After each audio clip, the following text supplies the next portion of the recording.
Expand the middle class, and we also have a somewhat related question on state-owned banks. Okay, state-owned banks.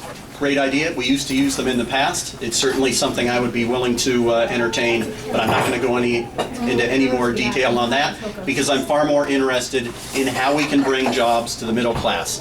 And really at this point it is about bringing this money that's accumulating at the top and not coming down into the main street economy, from consumers to small businesses, from wages to products.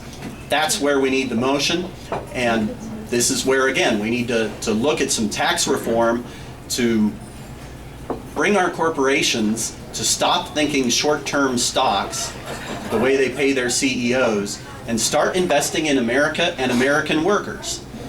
One of the other things we have got to do is look at the banks that are too big to fail. And from my perspective, if a bank is so big that its failure would threaten our national economy, then it is a national security vulnerability and it needs to be treated as such. That means tighter oversight, and that means an end to the shameful practice of letting these banks get away with fraud or criminal activity and pay no price except for a small cash penalty and no one goes to jail. It is wrong. Yeah.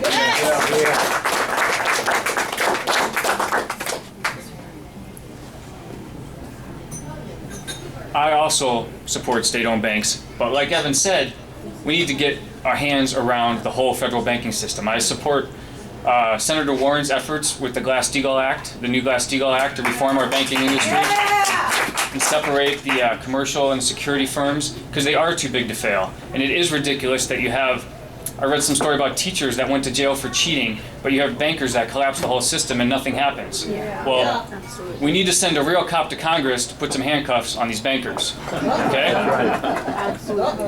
Yeah.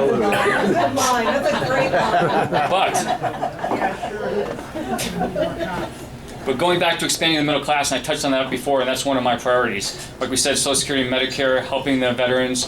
But really, it's about raising the minimum wage. A family that works full-time should not have to worry about one car repair or one medical emergency to send them into bankruptcy. That's not what America's all about. We need to get the American dream back for most people.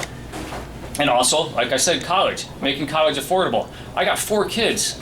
I mean, that cloud follows me around about saving for college. I'm a middle-class guy. We need to do some serious traction on that and have a plan to support our college students and make college free. That would help.